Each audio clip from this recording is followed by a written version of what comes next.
and change you'll ever get is from God. It's going to come from the Lord, or it's not going to come at all.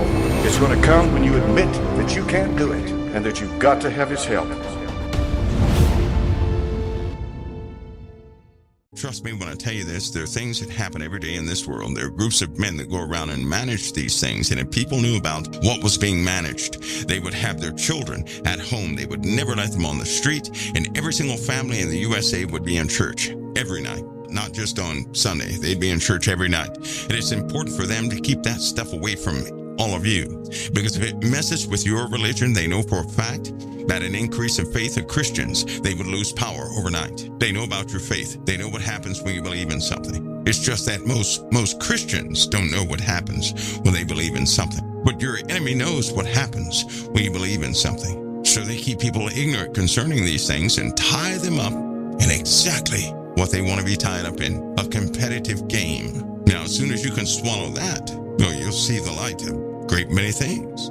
But let's continue. Daniel 11:32. I'm skipping myself. Daniel 11:29. At the time appointed shall it return and come toward the south, but it shall not be as former or the latter. For the ships of Shittim shall come against them. Here's something funny. There were no ships of Shittim, but there are now. There are ships of Shittim that are blocking some of the moves that are being made in the Middle East against Israel. Isn't that funny? The Navy. Naval vessels. We talked about this one time. You remember, guys? And then Putin went and did what? He set up a Navy right there in the Middle East, right there in port off Syria. He set that up, right? And he still couldn't do anything because he's facing the might of something else, another navy, two navies, in fact. And nowadays, they've employed all navies. Everybody's involved right now. All navies are involved. So he can't do what he wants. Now, listen to this. So listen at the guy's attitude. For the ships of Shittim shall come against him. Therefore he shall be grieved and return and have indignation against the Holy Covenant. Here we go with that Holy Covenant again. He's trying to get to Israel. He can't do it. And so now he has indignation, hatred against the Holy Covenant. Now he's so focused on the Holy Covenant because everybody keeps getting in his way. Look at what he does. So he has indignation against the Holy Covenant. And it says, so shall he do.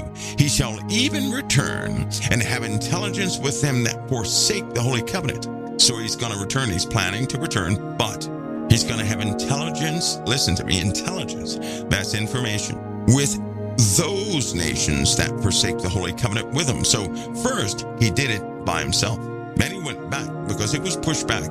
He went and recruited, got on his side other nations that also hate the Holy Covenant. And look what he does. When he gets all those together that hate the Holy Covenant, again, Daniel 11:30, for the ships of Shittim shall come against him, therefore he shall be grieved, and return and have indignation against the Holy Covenant. By the way, that word grieved is heavy. When you grieve, your mind is on something and it won't leave that something. When you're grieved, you're almost overtaken by a type of insanity. When you're grieved, you cannot be comforted. When you're grieved, you cannot be satisfied. That means this guy had that one thing on his mind, and he began to move based on what was on his mind, that one thing he was grieved by, which was he could not move against Jerusalem the way he wanted to, against Israel. So he goes out and he finds others who hate the Holy Covenant. What is the Holy Covenant? That God gave that land to Israel through the patriarchs of old. And it's very old because Muslims don't believe that. That's why they hate the Holy Covenant. They hate the Holy Covenant that Israel holds because they believe that the story went a different way. To this day, they believe that. And so that's the root of many contentions in the Middle East is Israel. Why? Because even Sunni and Shiite Muslims do not accept that God had given the inheritance of that land to the Jews. They don't believe that. And the devil doesn't like that. That's why Israel is so troubled. You know why? Because it's the only place on earth God has a holy covenant in. No other place has that covenant, or it too would be hated of all nations. It's hated of all nations. The world hates that place because God's promise of holiness is in that place. And we heard by Jesus that if you love Jesus, the world will hate you.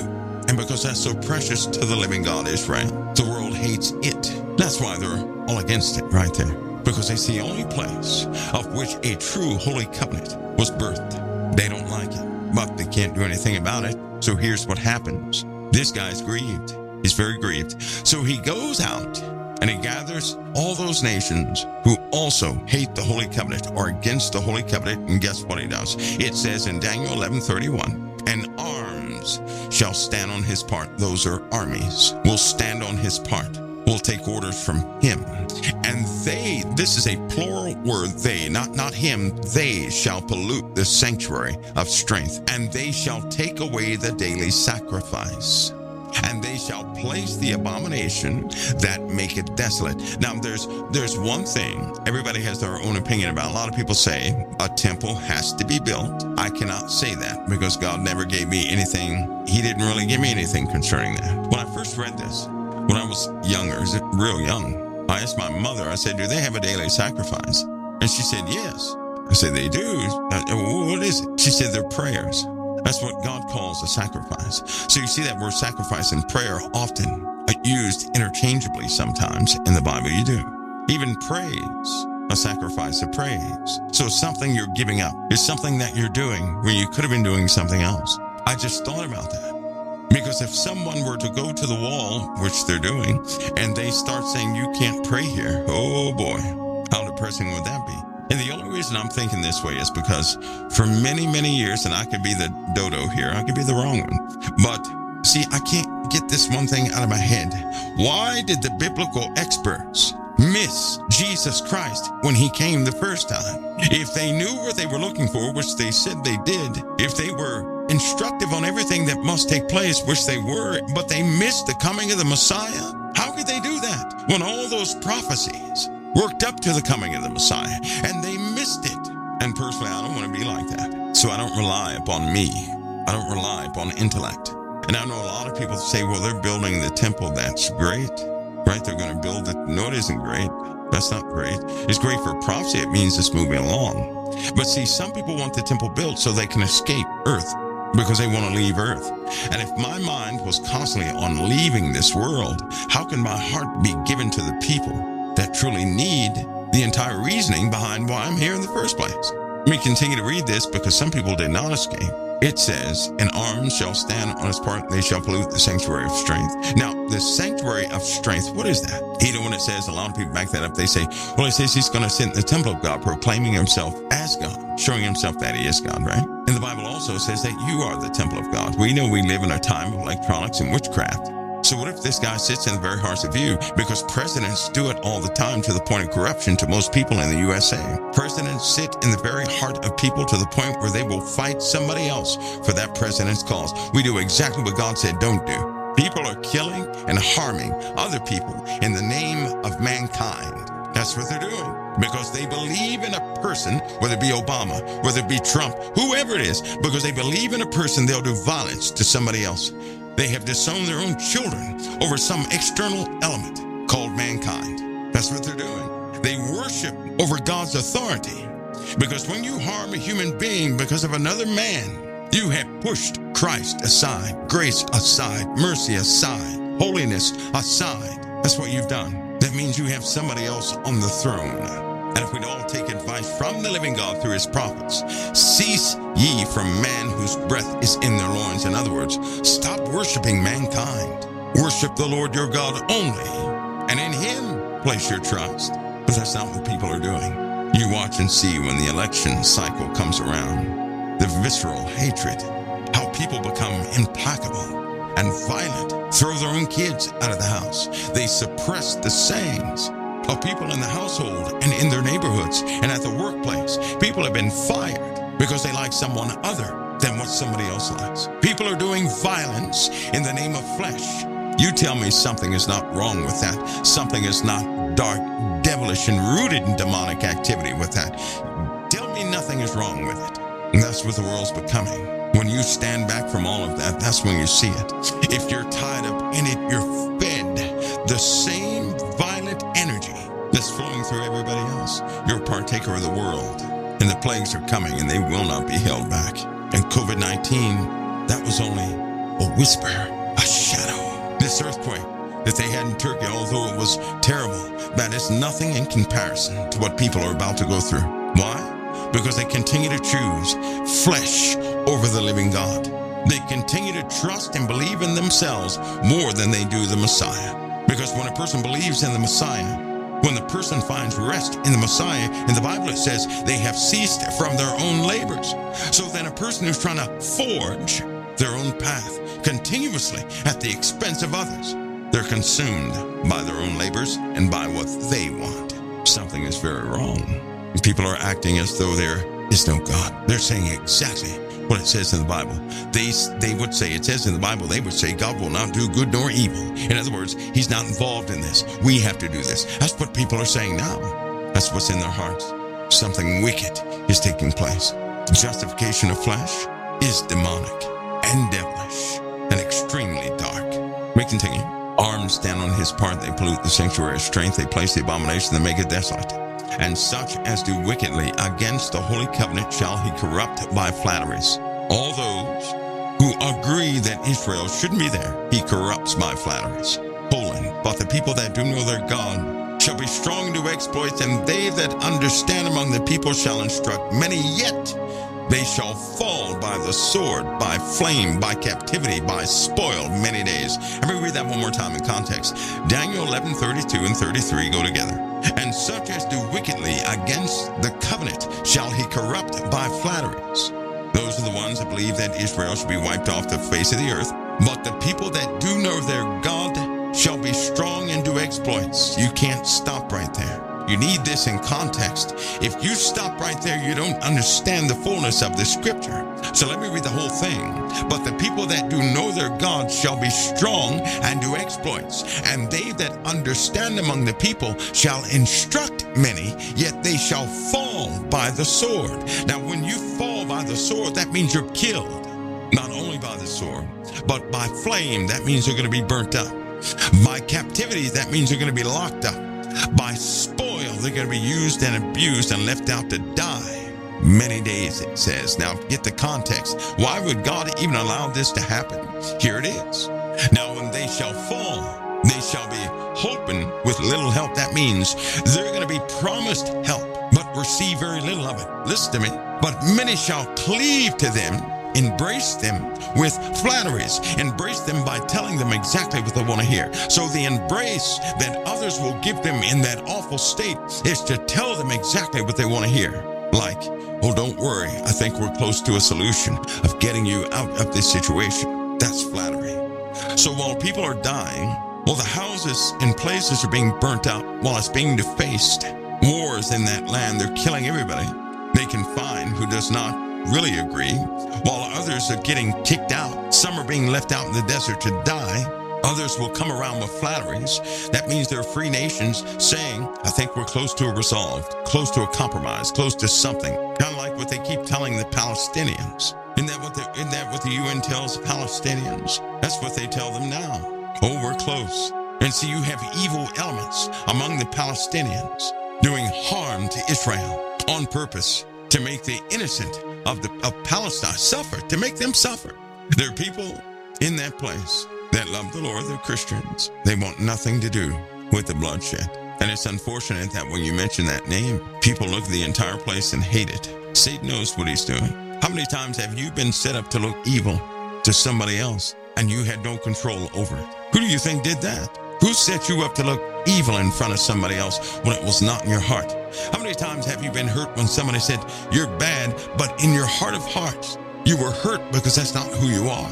Who do you think set you up like that? And yes, God allowed that to happen on purpose. But who do you think set you up like that? He's doing the same thing to many places on earth. There are innocents in just about all lands, but there's a darkness and a corruptness that we've not seen for a very, very long time. Now when they shall fall, there shall be hoping with little help, but many shall cleave to them with flatteries. And some of them understanding shall fall to try them, to purge. Now this is the reason why, to try them, to purge, to make them white, even to the time of the end, because it is for an appointed time. So even this is not the end of everything. This in the end of the end, this is a part of the process of purging that God said he would do. This is the indignation. This is the trampling underfoot for 3.5 years. That's what this is. And it says, and the king shall do according to his will, and shall exalt himself and magnify himself above every god, and shall speak marvelous things against the God of gods. years, and shall prosper till what? Till the indignation be accomplished. For that is determined shall be done. God determined the indignation length. God determined the 3.5 years. So then this evil is given power till the indignation be accomplished.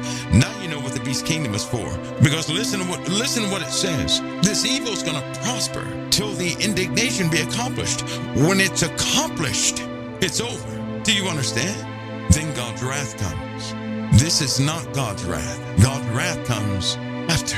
This is not God's wrath. This is the indignation. Those are two different things. The indignation comes before his wrath. The indignation is the final appealing to the children. Remember what he said a few verses above that? Some of them of understanding shall fall to try them, to purge them, to make them white, even to the time of the end, a refining fire. How many have had bad lives?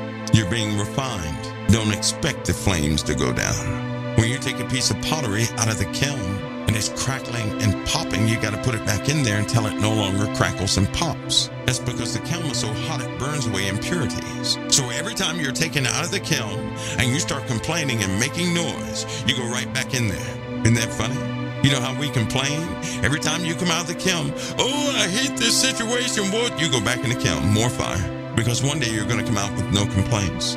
Just like how you complain about school, high school, elementary, all those times you thought you couldn't take it, you were going to die, and all the statements you made, you didn't die. You're right here. You got through it. You're not complaining about kindergarten. You're not complaining about this kid having more food than you. You're not complaining about that person having better clothes than you. You're not complaining about the same things anymore. Why? Because you were thrown right back in the kiln. That's refining fire. And when you come out of those flames quiet, you're not making noise, then you're ready to go directly into the Father's house to be a vessel of honor. So long as you're making noise, you're going back into the kiln. It's necessary. Do you really think the pottery likes to be burned up like that? It has no idea what the final process is. All it knows is that it's burning hot inside that bad boy. That's all it knows. It has no concept of what it will become. It has no concept. It only knows its environment. And so it would say, what? It sure is hot. I'm going to die. This stuff is too heavy, just like we do. Full of words, aren't we? Isn't it funny how pottery, it does. It stops crackling and popping when it's finished. Until it's finished, it's going to crackle and pop. We're the same way. Because in the Bible it says, out of our mouth flows the issues of the heart. So long as we complain, those complaints are in our hearts. So long as we just don't understand anything, we're going to have an issue with everything. And that's in our hearts. The overflow of your heart is coming right out of your mouth. So you're speaking the truth of yourself every time you complain about things. One day you won't complain because something else will be in your heart. You will have learned. You will have seen. You will have experienced. That's what your life is all about. How can something burn up so badly, come out so quiet and beautiful at the same time? So complete, so finished. Why do you think God is referred to as the potter and we're the potter's clay? This is God's creation. You don't think he knew about those stories? Why do you think he made what he made? So this thing, he's not going to regard the God of his fathers, nor desire of woman, nor regard any God. For he shall magnify himself above all. And do you know what that means? Nor desire of woman. He'll have no desire of woman. I heard somebody say, does that mean he's gay? No. When you desire a woman in this context, it means you're ready to cleave, to be one with that woman. He has no desire to become one with a woman. This phrase is echoed in other portions of the Word of God for those who had no desire to be married. When you desire a woman, you want to get married. Remember, this is the Holy Word of God, not some earthly self-help book. This is the Holy Word of God. So God's standards apply with the language he speaks and gives us. The desire of a woman was handled, it was talked about in the Bible. It didn't say the lust of a woman, it said the desire of a woman. And we all know that came right before people got married in the Old Testament. That true desire. This guy will not desire to be married. Sounds like our time, doesn't it? People don't desire to be married. They don't desire to have that commitment. People have become property to people, both men and women. They're not ready to commit, so they make each other property, forsaking any type of covenant. And you know what the Father said? If we can't keep an earthly covenant, He's not going to trust us with any heavenly covenant. Well, we have some work to do, but we still have time to do it, don't we? So he's not going to desire a woman. He'll have no desire for a woman. He will also, while he's doing this, not desiring a woman, he's not going to regard any God, not just a few gods, any God. For he shall magnify himself above all. That is exactly what this ideology is floating around. But in this case, he'll be empowered to be that. Now, let me give you a foreshadowing of this. You may not see this, but all leaders of the world are doing the same thing right now. They are exalting themselves above all that is called God. You don't believe me? You want to see where the Antichrist spirit is actually working? Then open your ears and listen to anybody speak that's in leadership. And you're going to hear them start saying, I have done this. I did this. That's the Antichrist spirit. See, a person who does not have the Antichrist spirit, who's not against Christ, will automatically yield and say, it was the power of the Lord who did this. It was God's blessings that allowed me to establish this. They just won't say, I did this. No, they're going to say, it was by God's hand this is done. And we had presidents that used to say stuff like that. Not anymore. And that's what people like, because to them it shows strength. So now even the people love that type of speech, and they rally around it. And hatred will never be far from that type of speech. You'll always be connected. And none of you are to be a part of the violence. Because if you take part in the violence, even a little, you're going to reap that violence a lot. Period. God has been incredibly merciful. He's been incredibly gracious. But the time is coming where you will sow right when you reap. And many are not going to like it. Why do you think in Revelation so many people hated God and they blamed God for this and for that and for their condition and everything else? That's what they did in Revelation. They blamed the living God for that. Why? Because they began to pay for their actions. That's why. Because things were not favorable to them. That's why. Because their favorite leader was downcast in the eyes of all. That's why.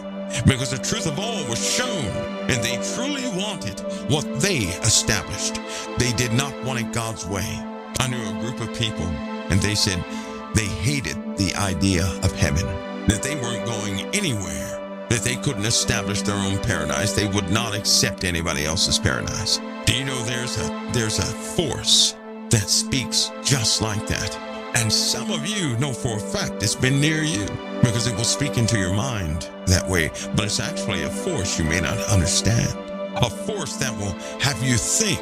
It's almost, let me try to explain it this way, because you may remember this. At any time in your life, did you ever think of heaven and say, that could be boring, then what? That's that spirit, that force, that power. That's what it is. It's almost like a non-regional principality that floats around to consume what it can. Listen, it says, he's not going to regard the God of his fathers. He's not going to desire a woman. He's not going to regard any God. He's going to magnify himself above all. But in his estate shall he honor the God of forces. And the God of whom his fathers knew not shall he honor with gold, silver, and with precious stones and pleasant things. That just simply means in the name of this made-up entity, which is likely himself, he's going to have people erect things. We know this by Revelation. He'll have people erect things. Thus shall he do in the most strongholds with a strange God, whom he shall acknowledge and increase with glory. Listen, and he shall cause them, what? The strange gods. He's going to cause them to rule over many, and shall divide the land for gain. And at the time of the end, this is beautiful. Now, after he does all this stuff, this is where God shows up. Remember the book of Joel, when God remembered his land and pitied the people, and he began to intercede. Remember that. So here it is. And at that time of the end, shall the king of the south push at him. Uh-oh, something is happening. There's only one point when Jerusalem is under siege, 3.5 years. God then directly deals with Israel in a way that has everybody outside of Israel scared to death. And it says, and the king of the north shall come against them like a whirlwind with chariots and horsemen and with many ships, and shall enter into the countries and shall overflow and pass over. This guy's so mad he's starting to destroy everything. He shall also enter into the glorious land, and many countries shall be overthrown, but these shall escape out of his hand, even Edom, Moab, and the chief children of Ammon. He shall stretch forth his hand also upon the countries, and the land of Egypt shall not escape. But he shall have power over the treasures of gold and silver, over the precious things of Egypt. This is when he is set up there in Israel. This guy's going to take power over just about everything. But at the time of the end, there's a pushback. This guy launches everything he has against everybody that would even show dissent against him. But then everything changes. Now, 12, here's what happens. At that, it says, and at that time shall Michael stand up, the great prince, which standeth for the children of thy people. And there shall be a time of trouble, such as never was since there was a nation, even to that same time. And at the time thy people shall be delivered, every one that shall be found written in the book. Listen to me. So you got to get this. You got to get this. Because this is what Paul was speaking of. This is that rapture moment everybody was looking for. It says at that time, when this guy is pushing all over the world, Michael stands up. Now remember, this angel Gabriel's talking to who? Daniel. Michael is the great prince, which stands for the children of God. And it says this, and there shall be a time of trouble such as never was since there was a nation, even to that time. And at that time, what time? When it's the most awful time in Israel, when this thing is pushing over all lands, when it looks like it's hopeless and nothing is going to work out. And at that time, thy people shall be delivered. Every single one found written in the book. And we know what that book is. That's the book of life. Listen, and many of them that sleep in the dust of the earth shall awake. The dead will rise first. There we go. Some to everlasting life, some to shame and everlasting contempt. The dead being raised first. And they that be wise, and when you look back in the Hebrew at this word wise, that means teachers and preachers and people who stayed with their commitment to the Lord throughout this time. Those, and they that be wise, will shine as the brightness of the firmament. That's a literal word, shine. That means a change in form. That gives me the wiggle shoes. A change in form. Some to everlasting, listen, and they that be wise shall shine as the brightness of the firmament. This phrase is not referring to anything. That is a literal usage in the Hebrew. So they're going to shine with the brightness of the firmament. And they that turn many to righteousness, those who carry the gospel, they're going to shine as it says, and they that turn many to righteousness as the stars forever and ever. Remember it said you'll forever be with the Lord. You'll never be back in this frail form again. That's the changing in the twinkling of an eye. That's when it happens. And then right after this it says, but thou, O Daniel, shut up the words and seal up the book, even to the time of the end. Many shall run to and fro, and knowledge shall increase. Now, this is, what is this telling us? It says, even to the time of the end, colon, it's going to tell us what the time of the end is. Many shall run to and fro, and knowledge shall be increased. That's the time of the end. Now, if we put this in context, no wonder Jesus said, when you see the abomination of desolation spoken of by the prophet Daniel, it never said, you're not going to see it because you're taken up and everybody who believes in Christ is taken up. Nope, it says when you see it. In fact, Jesus says the exact same thing this says, and he gives us good advice throughout the whole thing. But people are so scared to believe in Jesus and his resolve that they keep making up some sort of thing within themselves, desperately trying to escape any trouble when they don't even realize their entire life has been tribulation. Do you really think God would discount your entire life and all of what you went through? Some of you have gone through some terrible things. You better thank God for it that you went through it early. Because let me tell you this, because this is a principle in the Word of God. Either you go through it throughout your lifetime, or you go through it all at one time at the end. So which one would you rather have? Your time of trouble spread out over many years, or to have your time of trouble collapsed in about 3.5 years? Because that's what happens to those who are worldly, who will not by grace walk right into the bosom of God to accept him for what he is, but they continue to reject him to have their fun. They have missed all the lessons. They're still going to receive the lessons, but they're going to get the condensed version. That's why troubles must come, and they must be fierce, or people won't wake up. There's some walking in the world right now who have escaped everything, but they're meant to go to the kingdom, and so they're going to have to go through some things. God is not man that he should lie. He's not like us. His concepts are not like ours. He's not vindictive like we are. He gives chance after chance. Even when we were done for, he sent his son to die for us. How about that? But when this happens, when Israel undergoes its purging, its change, that represents the change. And what do you see right now before your eyes? What do you start to see? You see the people are changing into exactly what God said they would be all around the world. All the armies have inadvertently been drawn down to the Middle East. Those who forsake the Holy Covenant are talking with each other and building an empire right now, even a wall. These elements are happening, and soon people will see Jerusalem under siege. They won't understand it. Do you know why? Instead of taking time, having the opportunity to read in context all these different things, they're trying to run away from their troubles, and they're not willing to face anything by the Word of God. That is living without faith. And so some of those people have to go through some pretty harsh things. Don't ever count anybody out so long as they have breath, because if they have breath, then God has decided He's going to have them in this day.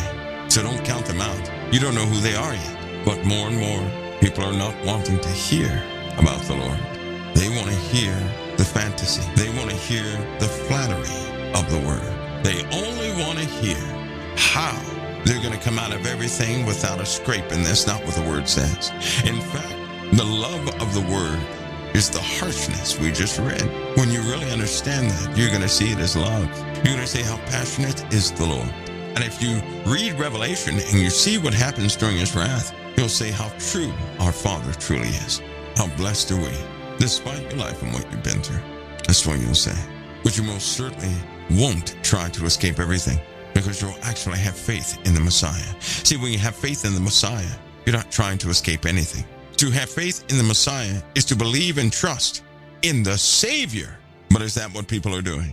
They're using His name, but they're trying to come up with another context. They want somebody to convince them that they won't have to go through anything. We are going to see, if God allows us to live, if He allows us to live, this event, the rapture, this event that people keep calling the rapture, we just read about it. Before that event, the dead are going to rise. Before that event, Jerusalem is going to be trampled underfoot. Before that event, the abomination of desolation is going to be set where it ought not be. Before that event, we will see the horror in Israel. Before that event, many of us will have tears. Because if you're a human at all, you're going to see what happens in Israel. And you might fall to your knees and pray. We already know that children are going to die too. We already know that. But this is where we have to have an understanding, because God will be purging His land. Was Hitler a sweet child, or did he carry the spirit of a devil? What was he? When he was a child, you couldn't tell about that spirit, could you? So let me tell you something. Before you weep for a child again, you don't know what spirit that child carries. Trust in the Lord, in His guidance, and what He's doing. Satan does not have free reign anywhere. Satan would not even rise during the last days if God did not give him power to rise. Do you understand? I'll give you guys a mystery. When somebody passes away, if I do mourn, I mourn for those who are alive, because they don't understand the death. They don't understand that transition. They call it death, right? They don't understand, so I weep for the living. Those who are passed from this world are either in the hands of the Most High, or they have gone into perdition somewhere. Either way, I can't mourn for them. I mourn in general when somebody dies without Christ.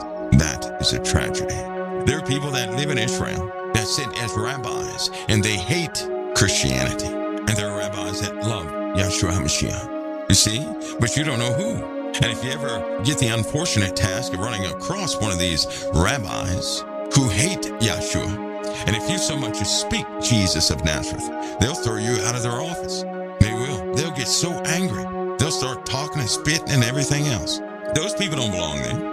They're full of hatred and violence. And they always talk about violence. How you have to do this by force and do that by force. How the Bible meant to say this. And they have these theories. How fractured the Bible is. How Revelation was taken out of many different books and slammed together, and then they appointed John to be over. I don't believe in any of that stuff that they say. Any of it. That's why I'm so wary of listening to people who have studied under rabbis, and I don't know the origin, because they all speak the same hypocrisy to me. To me, it's hypocrisy to sit there and say all that stuff and then call yourself a Christian, yet you don't believe in the writings? Let me explain something to you guys. Suppose somebody wrote about me. They said, Michael really loves so-and-so, right? That's one writer. The other writer says, Michael really cares about so-and-so. Michael did everything for so-and-so. You know what the beauty is about those writers? They're writing the exact same thing, but they're wording it differently. Now, those who are stuck on dodoism will say, no, Mike didn't love them. Mike did everything for them, but that didn't mean he loves them. See, that's that intellectual mind kicking in. The negative side of things kicking in. The non-spiritual side of things kicking in. They can't see past what man has created. They have no spiritual insight. They are blinded beyond blind. And those who follow them, that's why they have such messed up lives. That's why they never fit. As a Christian, you can fit anywhere in this world. You fit everywhere God would place you. Even in places Satan would want to accept you. You can fit there. You can sit there. You don't have to get up and go. For a Christian to say, I don't fit here, don't fit there, that's hogwash. You know what that means? That means you have a viewpoint and you don't know how to hold your tongue. You know what the Lord said? If a man cannot bridle his own tongue, that man's religion is vain. Don't follow that person who can't even hold his own tongue, who cannot sit there in discipline and keep his mouth shut. Don't follow that person. For the sake of peace, those who have love in their hearts will swallow a lot. They do everything for the sake of love, not for the sake of self. That means they're not self-serving. They do things for the other person, which means they also see past the writings, these complicated things that people make so complicated, they see as simplicity. Not so with the mind of flesh. The mind of flesh will nitpick because it cannot have what it wants, because it cannot comprehend spiritual things. That's why you hear a lot of people say Matthew, Mark, Luke, and John, they contradict each other all the time. There are no contradictions in those books. They all say the exact same thing. They even describe the moments exactly. But then again, just like I said, a person could observe a relationship I would have with somebody and write it 3 different ways. And 3 different people would disagree with each other about the interpretation of it. Because they would say, well, Mike didn't really love that person. He just did everything for him. Mike didn't really love that person. He just did this. That's how they talk. But in truth, all those are acts of love. When you do everything for someone, you do that for the sake of what? Love. All of it's for the sake of love. But the intellectual mind, the carnal mind, cannot see that. I'm just bringing that point out because God is going to purge his vineyard. There are weeds in his vineyard. He will pluck them up. They're going to get out of his vineyard. He's got to get rid of them. And when they're gone, peace will instantly be established. Instantly, they're going to be established. Let me tell you something else. God will uproot the weeds out of us too. See, in us, we still have things within us. We know we have them. God will cause them to surface. Don't panic when they surface. It's because God's going to remove that forever. He gave that to me. I forgot the year. What year was that he gave that to me? Because I was a mess and I had a dream in COT and I came and I told that about people going to an island and what it meant. And what it meant was God was preparing us for a spiritual walk in these end times. That means occupation of the Holy Spirit. That means you'll be doing a very real work. But we have to walk the walk. And just in case you didn't know, if you walk that walk, you're not going to live that long because it's a very serious walk. You're not going to walk from day one to your last day doing that walk. And that's not going to happen because most of us could not withstand what's being thrown at us. But I did see that we're going to have to face the darkness within us. It will come out of us. Many of us who thought they were immune from certain things, you're going to find yourself being prone to it. When it surfaces, it's because the Lord's going to remove it forever. Also, there are going to be acts that Satan will perform through many different people to cause violence to come out of you.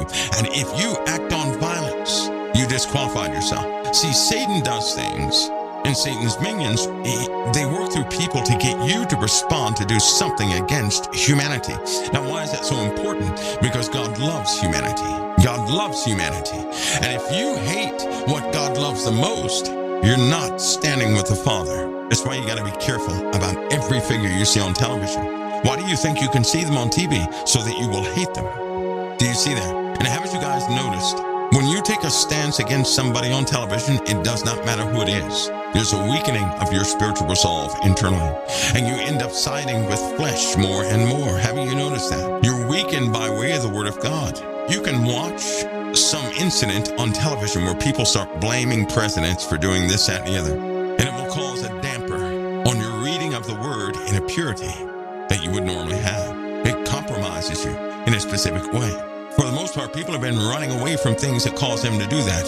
God didn't make you to run away. We all know about Ephesians, don't we? How that we put on the armor of God, that we may be able to withstand the wiles of the enemy. We know about Ephesians. The problem is, we know what we're going to do if we face certain situations. That's bad, because if you know you have a weakness in an area and you keep running away with it, running away from that area of weakness, you've not overcome it. God made you an overcomer, not a runner. You see that? Satan is not to have power over you. God gave you power over him through Christ. He has placed Satan under your feet. You have power to tread upon scorpions and serpents. He gave you all power over the enemy. So what are you running from? That's an area of compromise in your life. I'm telling you what I know, not what I heard. That's an area of compromise in your life. That's an area you continue to work in because you find it useful. You're not willing to give that area up yet. It's time to face it. You got to face it. Because if you don't overcome it, here's what happens. That will be an area of weakness in your soul that Satan will be able, or anybody would be able to use it to cause you to go against the living God. Because not one thing in the end will have power to cause you to disobey the living God. You know what that means? You'll have no weaknesses concerning your love for the Most High. But if something can cause you to disobey the Most High, there's a weakness in your love for the Most High. There's a weakness in your soul. That your soul is your identity. You know that, don't you? Why do you think God has given us another day? Because we're not finished yet. I'm still here on this earth because I'm still undercooked. Do you guys understand? When I come out of the kiln without spot or wrinkle, I'll not be talking on this microphone. No, I'll be with my Father. I'll be done. I'll be finished. I will have finished my race. Until then, there's some things I must overcome. I have to find them. I have to tackle them. No one should ever just cross their arms and wait around for the end to come. That's foolishness. If you're here today, you're here for a reason. And that reason is refinement. The Lord is showing us this. That's why you hear terms like today is the day of salvation. Today, not tomorrow. Today. Choose ye this day whom you will serve. How many times have you had a dream and it exposed a rottenness in you that nobody can see? I believe the Lord does that to show you what's still in you. And should that thing come upon you, your actions will be less than holy. That's what the Lord is showing you. And it must be handled, not by your own intellect. Don't go to a psychiatrist. By the Word of God. Just when you have to go into the Bible and you have to search and you have to spend some time and you have to look and you have to pray. Because when you do that, that establishes a deeper relationship with the Lord. When you find it, having sought the Lord in the first place, that solidifies your relationship with the Most High. Somebody asked me, they said, okay, Mike, I've known you for a long time. How in the world do you love people without condition? People have backstabbed you and did this, that, and the other against you. How do you love them like that? And it's very easy for me. I'm looking for nothing out of anybody. I'm looking for everything from the Most High. That's pretty simple. All of us are in the flesh. The flesh will fail, but the Lord will not. So long as we're prone to flesh, so long as we're in this world, we're going to have the victory over the flesh through Christ.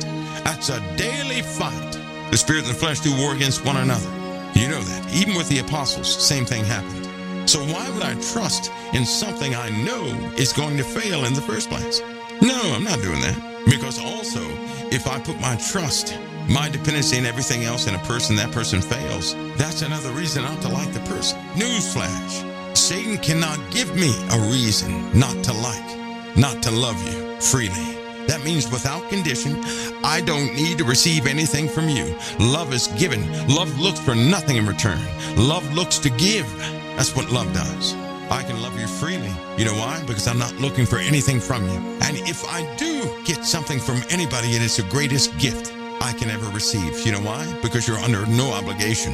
I threw obligation out of my life. I threw that junk out of my life. I'm not looking for a person to meet my expectations. I'm not doing that. I will always seek to meet others' expectations. Do you know why? It's called refinement. The Lord did not put me here so that everybody could serve me.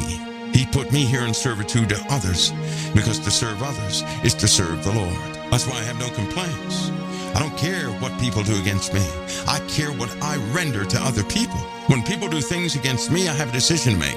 Is this going to slow me down from loving my neighbor as myself? And if I allow it to, then I'm not trusting in God enough, and I'm allowing flesh. Yet, in another perspective, I'm allowing flesh to take me away from obedience to the living God. Well, guess what? I decided nothing is going to make me disobey the living God.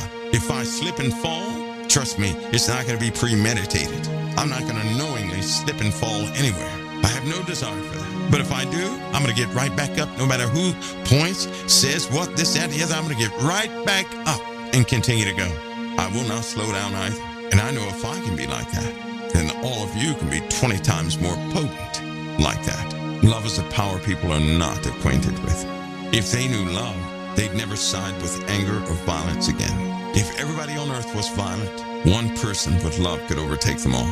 And I said one person with love could overtake them all. Because grown people, when they cry like little babies, they exercise violence. They're telling you something is wrong. When a baby throws a tantrum, something is wrong. When people are angry, something is wrong. When people are cursing, they've lost their ability to engage the situation. They're over the top. They're beyond their capabilities. So they're crying, complaining. I know that. That's all flesh. I also know that Satan tricks a lot of people. And anybody in their right mind would never want to go to hell, would they? But Satan is convincing a lot of people that's an okay place, that Jesus is not real, that the power of his love is non-existent. And if we don't stand up and do our part, he'll stand up with the people that were assigned to us and do his manipulative part. Every time we sit down, Satan is stalking the ones we're appointed to. He's allowed to do that. He's allowed to oppose the gospel of Jesus Christ. That's why he still exists. God didn't destroy him.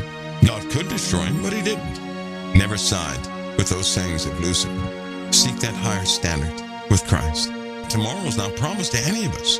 The Lord said, don't worry about tomorrow. What you're going to eat, drink, how you're going to clothe yourself, do all these things. He said, don't do that. He said, today holds enough trouble for itself. So in other words, with all your effort, focus your effort in this day. If you wake up tomorrow and do the same thing that day, live in this day, because there are too many people who live in tomorrow and they live in yesterday. They deny everything and miss every moment of today, thinking about tomorrow. Some people are so worried that all opportunities today escape them. That's not doing the work of the Lord. That's not helping somebody out. Just about everybody knows a depressed person. Just about everybody knows somebody, and all they do is talk about medication. These are people who live for tomorrow, and they have developed this habit of living in a day that does not exist yet, or they dwell in the past, but they have no life today. Today is the day of salvation. Today is that day of rest. Today is that day for your victory. And you know what the beautiful part is? Because God said tomorrow's not promised to any of us. Do you know what that really means? That means that any blessing of the Lord that he has for you today. In other words, accept the truth. And you know what the truth is? The Lord did not let us know everything. Be thankful for what's before you, so you don't have regrets. So you don't sit up there saying the next day, I wish I would have considered this a long time ago. I've seen people waste years of their lives grieving over something they can't change. And then they wake up one day saying, I've hurt too many people by my own grief. I cut everybody off. You don't want to be that person. God gave us prophecy. He told us exactly what was going to take place. But how many of us are preparing for it? How many of us live in a reality where we say, okay, God, your prophecies will not fail.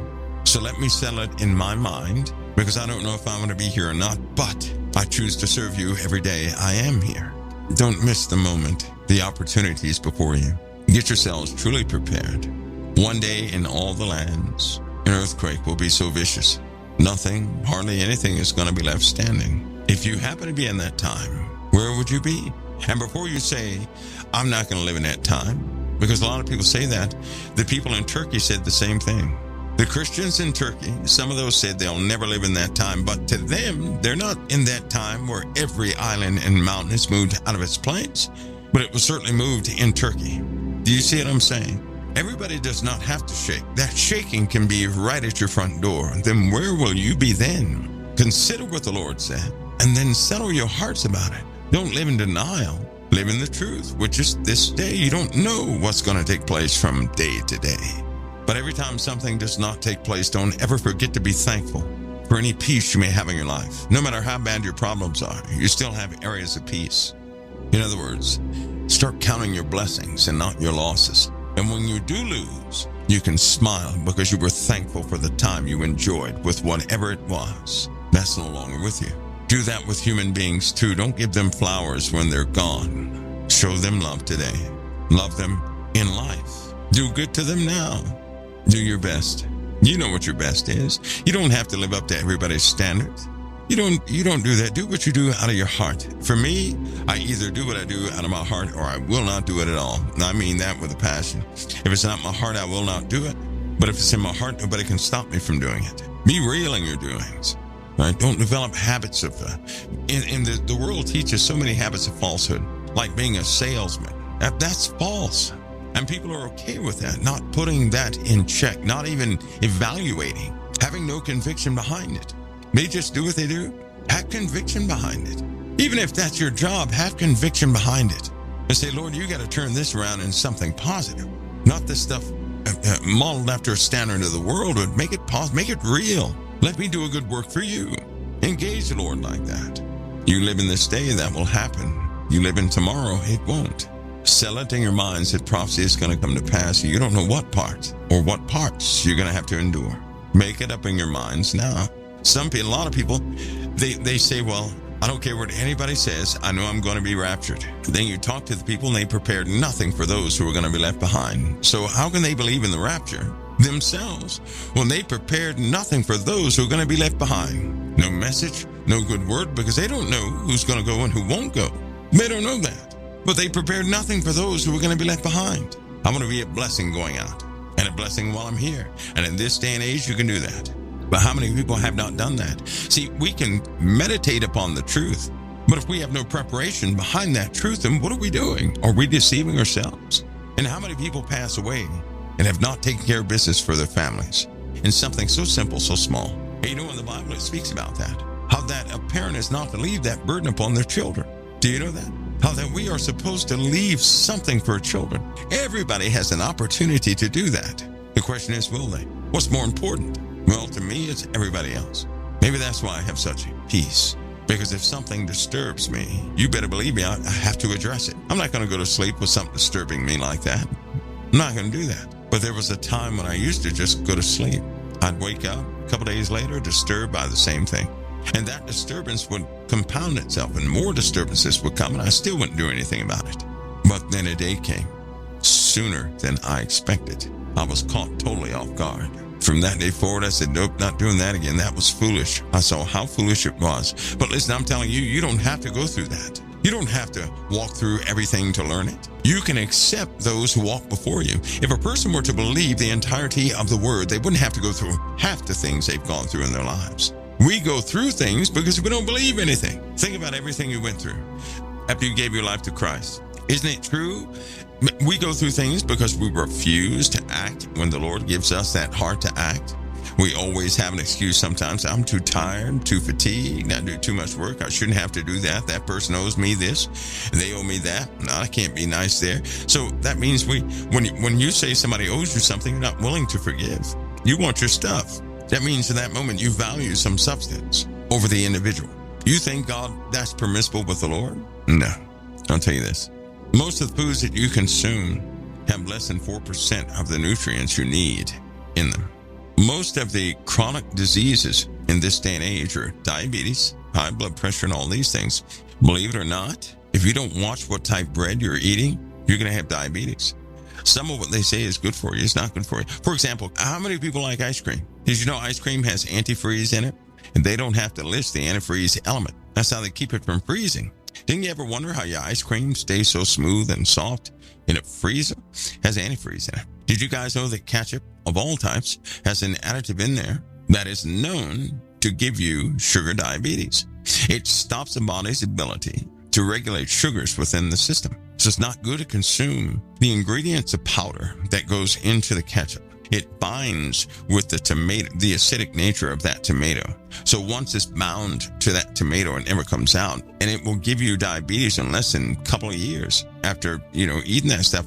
And kids, there's so many kids on this stuff, but kids have a different type of filtration system than those of us do. That is so strange. In other words, the liver and the kidneys of children are not like ours. Don't you find that astounding? They are different. This is scary. How would you change the DNA of a generation? You have the parents consume foods and you put ingredients in those foods.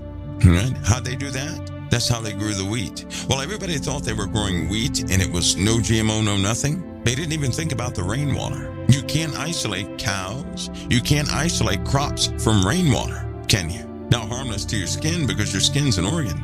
It rejects such things. But what's in the rain binds with food and it didn't come from chemtrails. That's why I don't talk about those subjects, because people would say, oh, get out of here. That's what they would say. We don't believe that. Then later on, they read a book that would say those exact things in there, and they'd be shocked.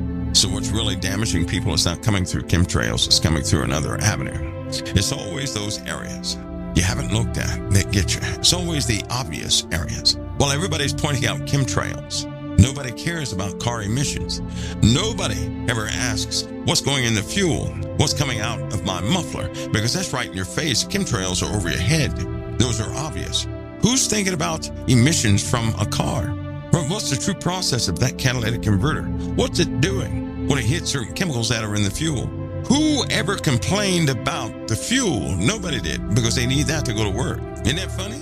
Now, I'm not trying to get on anybody's bad side. Everybody pointed out the vaccine, right? The vaccine is bad. Let's go to McDonald's. The vaccine is awful. Let's go buy these cups because we just broke ours. Do you know what happens when you drink from plastic products? You get an acceptable portion of some of the polybonds of that material in your system that will not digest. No one checks the cup they're drinking out of, do they? Everybody was talking about the vaccine. I kept telling people the worst stuff you ever take in your body is what you voluntarily get. Satan is not dumb. People think up things and they make things hard, this, that, and the other, but they've got you. That's why you pray over your food. You can dodge stuff all your life. It's not going to help you because you can't escape the atmosphere. You can't escape the rain. You can't escape these things. But you don't want to willingly mess yourself up. But if somebody ever tries to do you harm, the Lord says if you pray, it'll be null and void. That's why in the Acts of the Apostles, a snake went up and bit one of the apostles in the leg. He just took it off and chucked it to the side. The venom had no effect. You know what happens if you don't know when you're bit by some poisonous creature? Chances are that poison is going to be ineffective in your system. People bring attention to their own bodies, causing their immune system to do some weird things. It's a known fact that when you don't know you're bitten by some poisonous, venomous thing, those people survive. It's so funny. But when you know you're bitten, they have a rough time. Your faith is everything. It is. Your prayers are everything. And what you really believe in, that's your lifeline. You have to evaluate what you really believe in. And I'll tell you something. If you really can't believe some of the stories in the Word of God, you got to go back to the beginning of the Gospels and really make sure your relationship is established. You're going to seek God for real. And for some of you, God wants you to seek Him for real. He does not want you to believe because you heard it through so-and-so. That's why you can't just take anybody's word on anything. He wants you to have that personal experience because there are things lined up for you for somebody else. And for some of you, you really have to believe. He's not going to send you out there because you heard it from somebody else. He wants you in position. But we give man too much credit. And let's go ahead and face it. People make good money off sci-fi, don't they? I guarantee if you took money out of sci-fi, out of all this stuff people are making money from, people would be left with telling the truth. They wouldn't prosper from any other way, right? Then you'd hear a lot of the truth. Unfortunately, that won't happen until Jesus comes back. Right now, you have to pray that you're not being deceived by being obedient to the Lord. Press in to be obedient. Because ask yourself this, what truly causes you to not obey? Isn't that darkness? And if you yield to that darkness, you're yielding to the one behind the darkness, which means you're listening to Satan, attempting to follow Christ, but you're listening to Satan, which means you have some life alterations to make. I'm telling you something I know, not something I read. I was that guy. I had a strong desire to follow Christ. But then there were certain things that used to get me in it, and that was darkness. One day the Lord put all that together for me. And it was like He told me, you're holding on to darkness, and you're operating by it, but you desire to follow me. You can't do both. You're going to have to let one go or the other. Well, when I let go of all that darkness, guess what I found myself in? This unfamiliar territory. It wasn't comfortable. And that's one of the biggest things, because you have no control over anything. And that's when the Lord answers it, and He says, well, now you get to trust in my control. And that's when I got excited. Even right now, I don't have control over anything. I don't want control over anything. Isn't that funny? And I can always tell people who love control. You can always tell that. When the Lord delivers you from something, you can always tell who has it or who had it. It's like being sick with a virus. Right? If you ever get sick with a virus, you can look at a person and say, oh, they got what I had. Don't you? Isn't that how we do? They have what I had. So when you're delivered from something, you start seeing it all over the place. Of course, you don't go call it out. You know, their delivery process is going to be similar to yours. But when you let go of that darkness that controlled all this kind of stuff, I'm telling you, that's when life becomes life. I would say right now, there's not a lot of people who can see life. Life will not make you happy. Life will make you thankful to the Messiah.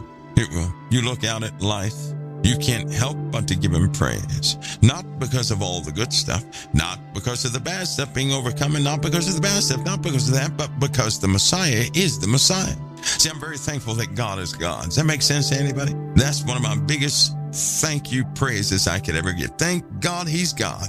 I know it sounds strange to people, but I thank God that Jesus Christ is Jesus Christ. I truly do thank them for them being who they are. And I absolutely 100% believe.